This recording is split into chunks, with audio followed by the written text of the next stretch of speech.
Bonjour à toi, cher spectateur, amateur de frissons, amateur d'angoisse, amateur de maisons qui sont bizarrement conçues par des architectes fous qui aiment un peu trop les angles. Ça m'a un peu trigger tout du long du film. Nous allons parler du deuxième long métrage de l'année 2025 de Osgood Perkins qui se nomme en version originale Keeper ou en version française L'élu. Ne demandez pas pourquoi en France on décide de donner parfois des titres un peu alambiqués à des longs métrages.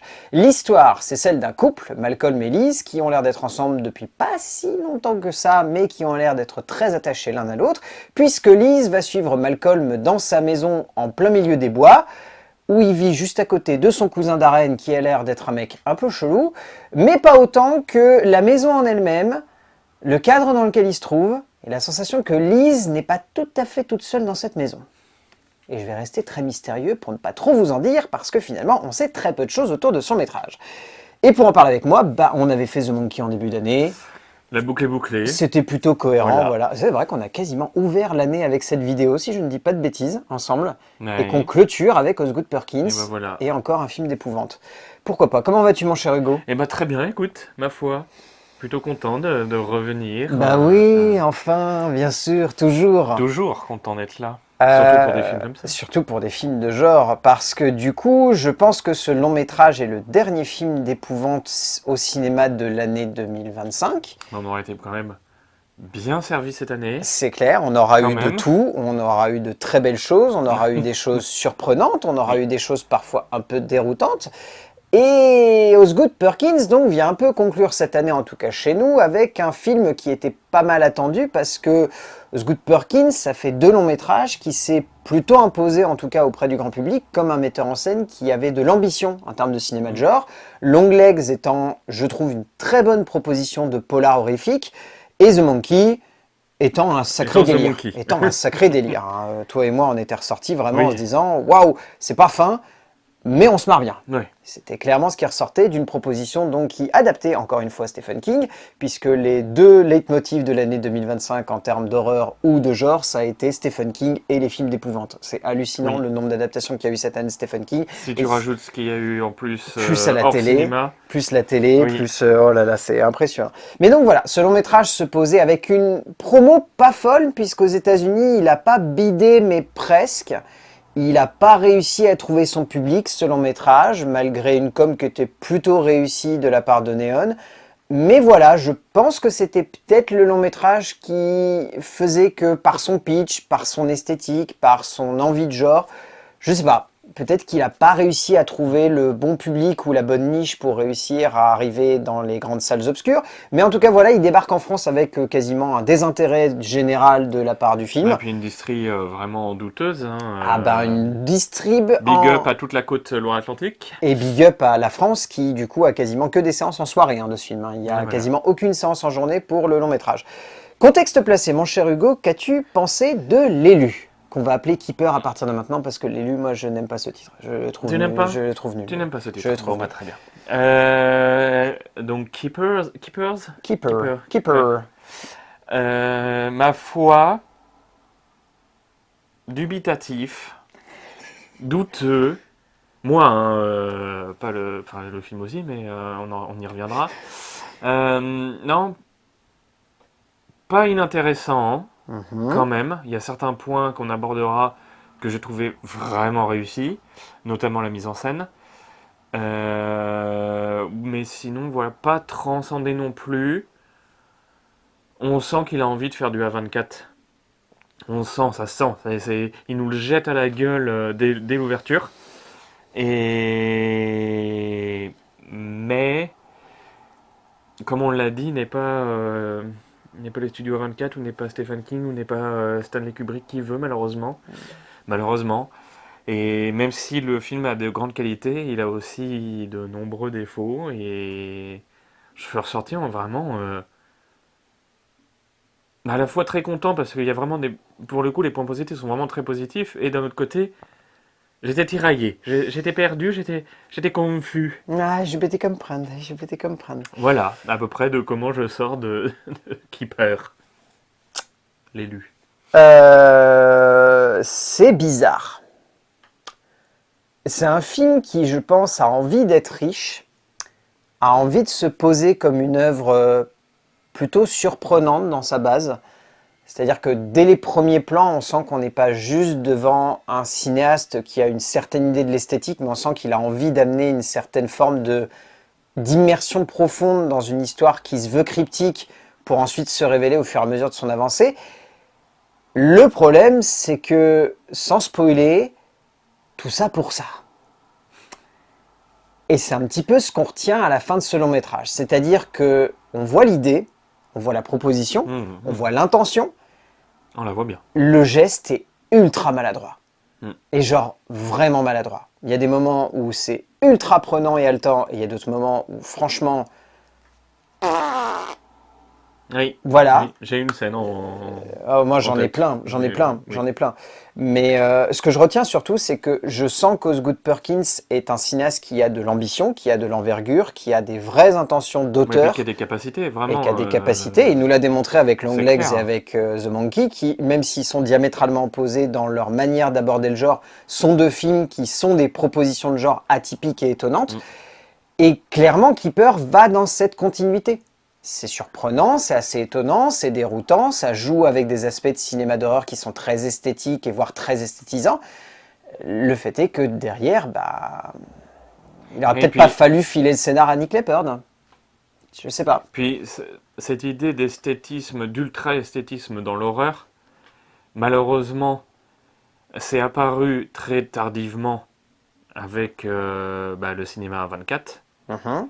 Et ça a explosé, mais explosé. Et depuis, le problème, c'est que c'est dur de trouver quelque chose de cette échelle-là, qui se rapproche un peu de cette qualité qu'avaient les films. Je pense aux monuments qui ont été Midsommar et dans toute cette clique-là de films d'ultra Les films de esthétique. Robert Eggers, oui, les voilà, films comme Nosferatu, comme The Lighthouse, Voilà, enfin, tous ces films-là qui sont hyper niches. Mais... It Follows, avec David Oui, Robert voilà, Mitchell voilà, aussi. Enfin, voilà. On a toute cette vague de cinéastes et on sent qu'Osgood Perkins voudrait un petit peu dans la continuité de cette vague de cinéastes, de ce New Folk Horror, je crois que ça Oui, s'appelle c'était comme ça, cette New Folk nouvelle. Horror et Ultra Esthétique Horror, un truc comme ça. Enfin, voilà, et ça manque pas d'ambition et Non. c'est couillu de vouloir le faire parce que c'est prendre d'énormes risques et en l'occurrence, la mise en scène, est-ce qu'elle réussit vraiment dans le film? Là, ça, on peut pas le nier, voilà, c'est un fait. Mais et derrière l'écriture, je repense à Lamb, Mhm. qui était vraiment, on va dire, le plus gros ovni qu'on a vu de ce New Folk Horror et Ultra Aesthetic Horror.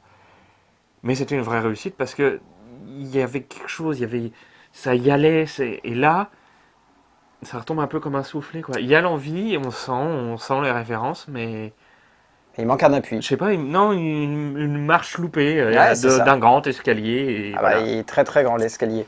Tu me tends une perche, donc je te propose qu'on saute tout de suite dans l'écriture. Donc l'écriture qui est composée par Nick Leppard, qui a déjà scénarisé un film cette année, qui était une proposition de genre assez surprenante, puisqu'il s'est dit « Hey, j'aime bien les films de requins, j'aime bien les films de tueurs en série. Bonjour !»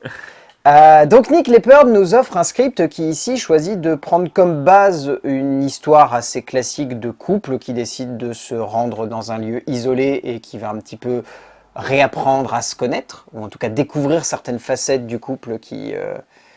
Vas-y, C'est vachement original comme idée. Voilà, c'est pas On très... l'avait pas vu 50 fois cette année. Ah non, on l'avait pas vu tout le temps. Ça va faire depuis je ne sais combien d'années. Non, mais déjà, rien que cette année. Oui, non, mais cette année, on le voit à toutes les sauces. Mais en soi, la proposition n'est pas originale. Je pense pas qu'il a eu envie de poser ce concept en se disant tiens, ça va sonner comme novateur. Je pense que ce qui était un petit peu surprenant ou détonnant, c'est la manière de jouer avec le contexte, de placer une forme de mystère, de créer quelque chose de très cathartique autour de Liz et de sa manière d'être placée dans ce décorum. Le fait est que ça pue le Shining à 10 km. En tout cas, dans la manière de structurer le récit. Dans le côté labyrinthique de la structure de la maison, dans le jeu avec les différents personnages, dans le côté on ne sait pas si ce qu'elle voit c'est dans ses rêves ou si c'est un cauchemar ou si c'est la réalité. Malcolm, en même temps il a l'air sympa et en même temps il pue un peu de la merde ce mec. Voilà. Donc clairement il y a une envie de la part de Leppard de convoquer cette conception du cinéma qui consiste à dire ce personnage est un mouton, tous les autres c'est des loups, voyons comment ça se passe. Encore une fois, pourquoi pas? C'est là où le bas blesse, en fait. Pour en revenir à ce qu'on disait tout à l'heure par rapport à la mise en scène et par rapport à un 24, c'est que les idées étaient novatrices, vraiment. Et ça allait du coup avec l'esthétisme que ça proposait. Ou alors, si elle n'était pas novatrice, elle savait prendre une base assez solide pour faire en Oui, sorte que derrière, voilà. on puisse amener de la nouveauté. Parce qu'en soi, pour prendre l'exemple de Midsommar, il y a The Wicker Man quand même qui est passé avant. Ouais, mais Oui, ça avait 50 ans. ouais, mais quand même. Quand même. Oui. Il y a quand même cette idée que tu peux te permettre d'avoir des références. Ça avait 50 ans? Non, parce qu'il y a la version avec Nicolas Cage, s'il te plaît. Ne sois pas mesquin. J'aimerais oublier certaines Non, choses de ma vie. Not the bees! Not the bees! Tout est lié, tout est lié. Mais en tout cas, voilà, dans cette idée, disons qu'il n'a pas eu envie d'amener de l'originalité, mais qu'on pourrait se dire, tiens, il pourrait y avoir un petit peps, une petite surprise, quelque chose qui derrière va amener un petit peu de contexte.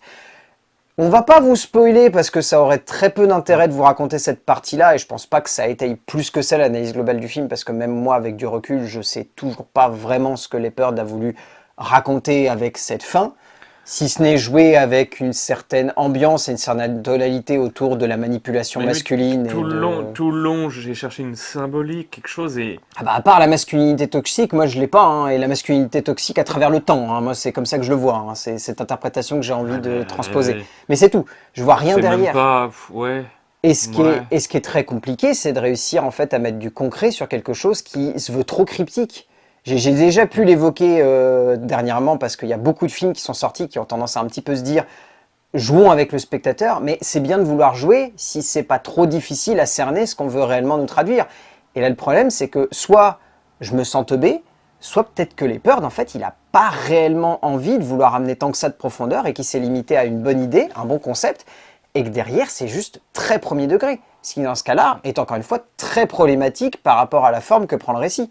Parce que à vouloir se référencer à Shining ou à des récits où justement un personnage est perdu dans un endroit où justement elle va avoir sa psychologie qui va être détruite, ça peut être intéressant si la psychologie est un élément central de l'écriture. Or là, Ça ne l'est pas. non. Ils essayent, hein. Ah bah il essaye, hein. Mais ça va pas, en fait. Et oui, tu disais, effectivement, là, ça va être un petit peu antinomique avec ce que j'ai pu dire sur les vidéos précédentes. Allez les voir si vous ne les avez pas vues. Mais on parle beaucoup de mythologie et de comment on traite une mythologie. Des fois, on râle l'un ou l'autre parce que soit ils en disent trop, soit ils en disent pas assez, soit ils le disent mal. Voilà, on a chacun Voilà. notre point de vue, on en a parlé Exactement. toute l'année. Mais encore une fois, Et là, ça incite au questionnement. La plupart des films qu'on a eus, c'est soit Oui. toi tu adhères au concept, soit moi je n'adhère pas, ou inverse. oui, inversement, où on est tous les deux d'accord, mais il manque des trucs. C'est enfin, voilà. ça. Mais là, Là, c'est pas raté, parce que esthétiquement c'est très bien, mais au niveau de l'écriture, c'est non. Non, c'est pas possible. Ça fait référence à trop de trucs, enfin trop de films qui existent déjà, et Et ça au- aurait pu aller plus loin, ça aurait pu dépasser, ça aurait pu. Mais non, vous regardez la filmographie de Guillermo del Toro, vous regardez le cinéma d'horreur espagnol des années 2000. le cinéma de David Lynch, si on veut jouer sur le côté un petit peu énigmatique Oui, et voilà, cryptique non, mais justement c'est- d'une situation, Et au final, bah, au niveau écriture, hein, j'entends toujours au niveau écriture, le film n'a aucun intérêt. C'est un peu dur à dire, ah bah c'est dur, mais, mais en fait oui, c'est un peu ça. Non mais c'est vrai qu'avec Joker, en fait c'est réellement dommage parce que le seul vrai intérêt qu'il y a, c'est Lise, qui est une Oui. héroïne qui je trouve est plutôt intéressante.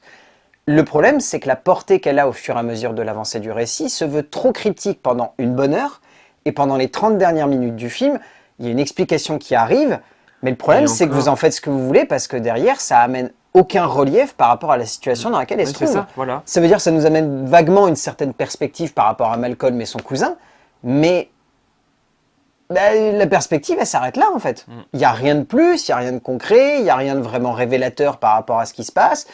Et c'est un peu dommage parce que franchement, je reste persuadé que les intentions de base sont bonnes, c'est juste que l'exécution scénaristique, narrative et dramaturgique, elle a jamais quelque chose d'assez concret ou palpable, au-delà de, comme l'a si bien résumé Hugo, ses intentions louables de vouloir rendre hommage à une certaine forme de cinéma. Sauf que tu peux vouloir rendre hommage au cinéma si derrière tu n'amènes pas de profondeur. C'est une très belle coquille Oui. qui malheureusement est vide.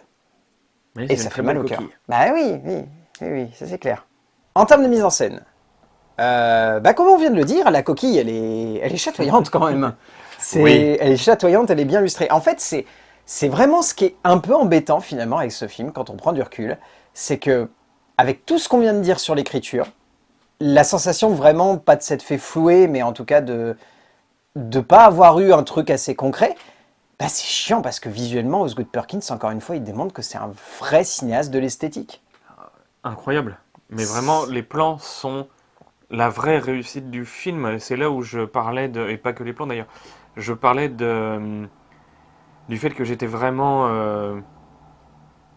étiré, perdu entre le fait que bah voilà, c'était complètement vide et aucun intérêt, et esthétiquement, au niveau du son, au niveau de l'image, c'est d'une propreté, d'une efficacité, mais vraiment, ils auraient mis quelqu'un au scénario qui aurait fait un bon scénario, et Ils auraient laissé, Osgood Perkins aurait mis son nez dans vraiment, l'écriture en fait, parce que c'est c'est ça. ça qui est vraiment paradoxal, c'est que Longlegs et The Monkey ont l'avantage d'avoir eu Osgood Perkins en grande majorité à Donc, The l'écriture. Monkey est une adaptation aussi, Et après, The Monkey est une adaptation. Mais encore une fois, quand même. l'adaptation d'une histoire courte, ce qui laisse pour Oui, moi oui, beaucoup d'opportunités pour des oui, auteurs, soit de radicalement aller dans quelque chose de très mauvais ou de très bon. oui.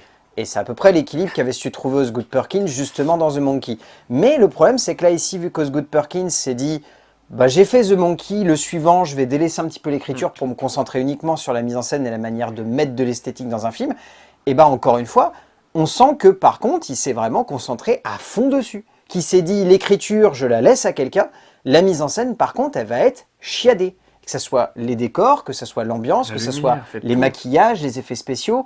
C'est vraiment là, de ce côté-là, si on délaisse complètement l'écriture, ce qu'on ne peut pas faire, mais si on délaisse complètement l'écriture, le film est vraiment complet et complexe et réussi. Oui, Et c'est pas une mince affaire, parce que surtout dans les films de genre, c'est souvent là où le bas blesse. bah, c'est souvent très compliqué en fait de trouver le bon équilibre entre réussir à créer une esthétique qui soit assez marquante pour que le spectateur s'en souvienne à la fin et quand même avoir une écriture qui suive pour faire en sorte que le spectateur sait s'embarquer. Bon là vous l'aurez compris, l'écriture c'est pas le point fort parce que Ah derrière on non. a quand même Osgood Perkins qui se dit visuellement il faut que le spectateur soit constamment impressionné par ces images et qu'il ait envie de leur donner du relief. Et ça arrive à certains moments. C'est là aussi que je dois mettre un petit peu de réserve, c'est que le film parle beaucoup par l'esthétique et par le visuel, mais encore une fois, il manque ce relief dramaturgique qui fait que même si c'est beau, mais c'est C'est tout. juste beau. Bah, c'est un peu le Mais oui, problème, c'est-à-dire que mais on peut balancer les meilleurs arguments du monde sur l'esthétique globale du film. Le fait est malheureusement que c'est un film du style. C'est un film vraiment fait pour avoir de la gueule et là-dessus indéniablement ça marche. le fond et la forme. Mais il manque la profondeur pour faire en sorte que toutes ces belles images et ces images intenses, qui parfois, notamment dans les 20 dernières minutes, donnent lieu à des scènes qui sont réellement impressionnantes et assez angoissantes, eh ben, il manque cette profondeur pour faire en sorte qu'au-delà de l'angoisse, il y ait une vraie peur, longue et pure, qui dure après le plan. Et c'est un peu mon souci. C'est que tu vois, à la fin du film, j'étais réellement en train de me dire, j'ai pas passé un mauvais moment, mais j'ai pas eu l'impression d'avoir peur ou d'avoir été réellement transporté par quelque chose de réellement terrifiant. Et pourtant, on a eu la preuve dans ces dernières années qu'un film purement esthétique peut réussir à faire peur et à vraiment tétaniser. Et là, je repense à Skinamarink, qui ne misait que sur ça, pour le coup, Je crois que ça et aurait été qui arrive. notre leitmotiv de toute l'année. Oui, Je crois qu'on oui, a oui, cité oui. à chaque fois Non, The House of mais Skinamarink dedans, c'est impressionnant. en même Mais, temps, mais c'est voilà. vrai que, encore une fois, moi je l'avais dit quand j'avais sorti ma vidéo sur ce film à l'époque où malheureusement il n'avait pas eu le droit à une exploitation de salle. Quand tu termines Skinamarink, tu as peur. Ah, moi, j'étais en tétanie. Hein. Mais oui, et moi je l'ai regardé à 10h le matin. J'ai fini, il était 11h30, j'avais la dalle et ben j'avais peur d'aller voir mon frigo. C'est pas normal, c'est pas normal, mais ça prouve que l'esthétique et le style a réussi à transporter quelque chose qui visuellement nous a terrifiés sur le long terme.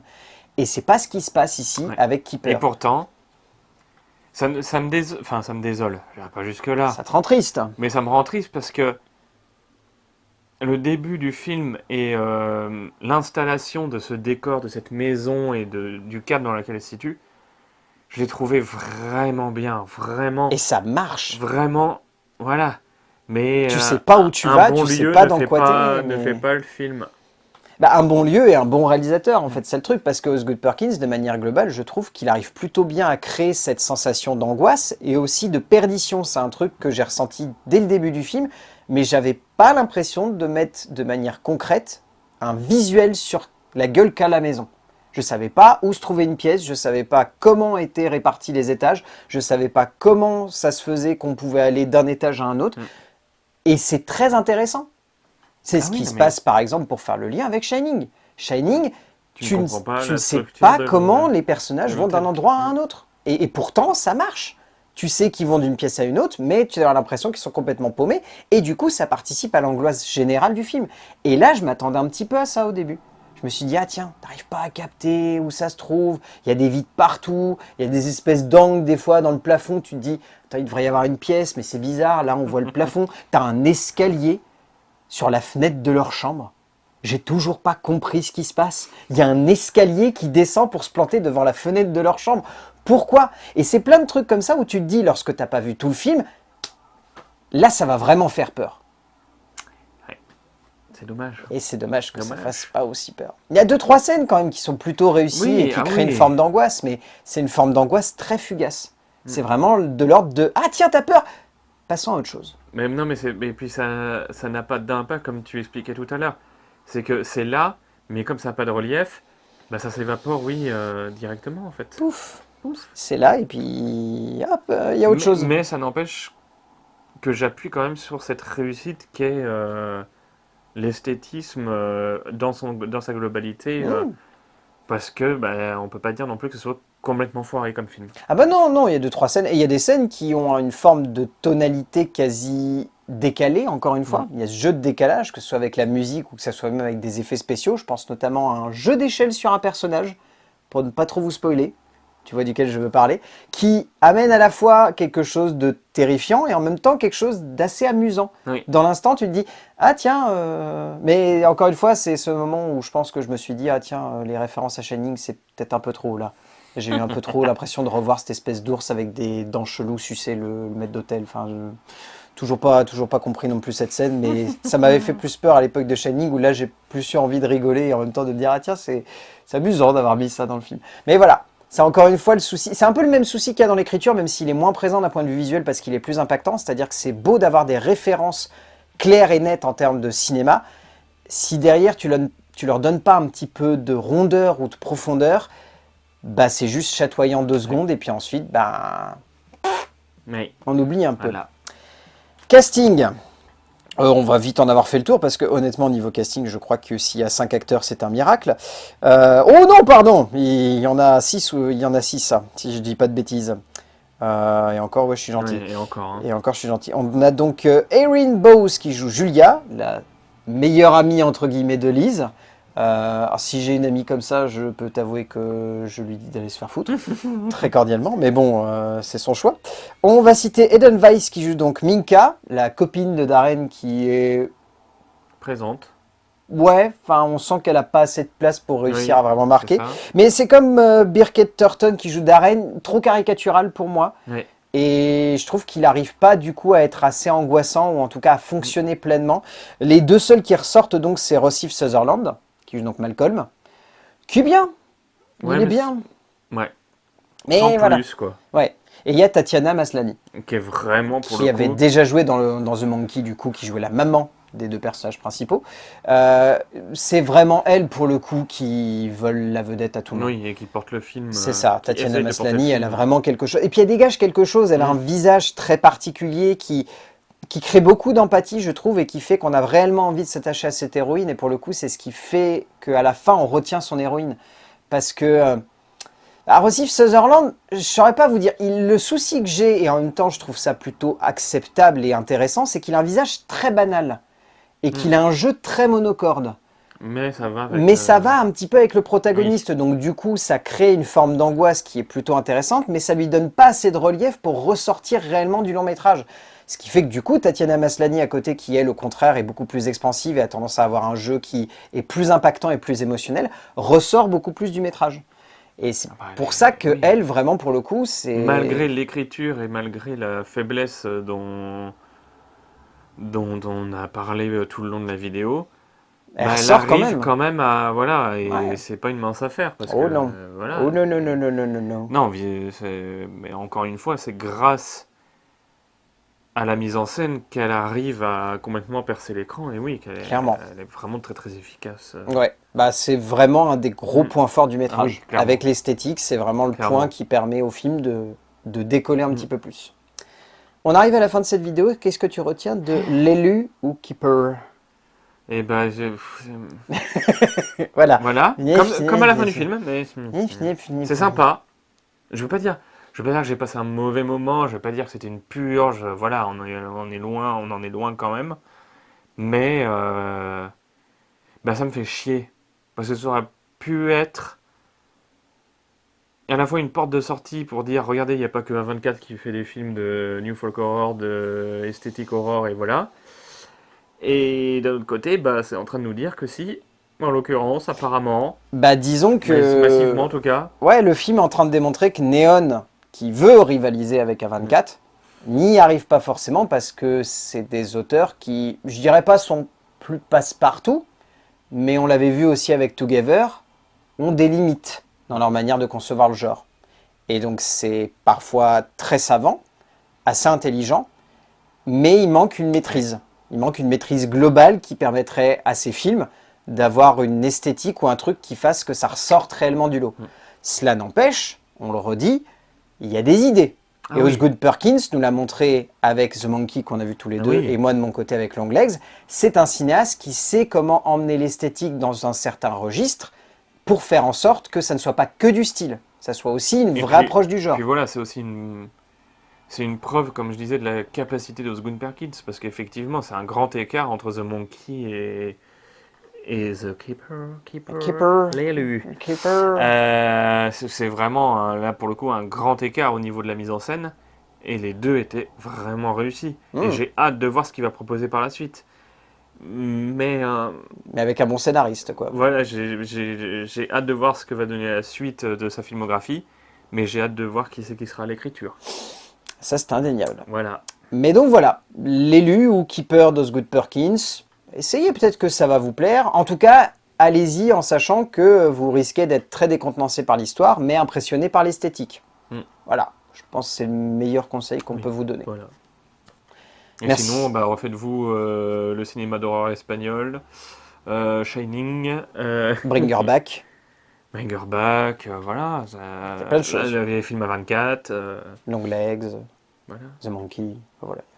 Je pense que vous l'aurez compris, même si voilà, il y a d'autres trucs plus intéressants que Keeper, quoi. Merci mon cher Hugo, Bah, merci à toi. on se dit à l'année prochaine. Oui. Mais oui, à l'année J'ai prochaine. hâte. Oui, on va avoir encore plein de trucs l'année prochaine. Je à se sais mettre avec sous quoi la on va dent. commencer le mois de janvier. Ah bah oui, Eh oui. le 14 janvier, si je ne dis pas de bêtises. J'ai très très hâte. Ah oui, je sais que tu as de retrouver Ralph Fiennes. Oui. Oui, oui, oui, oui, Oui, oui, oui, oui, oui. Et d'ici là, on va dire aux gens d'aller voir des films parce que c'est bien d'aller voir des films et qu'on se retrouvera pour parler de films, bien évidemment. À plus. Allez, bisous. C'est un film pour les riviérophiles. J'y ai pensé tout le long. Solange te parle. J'aime le bruit blanc de l'eau.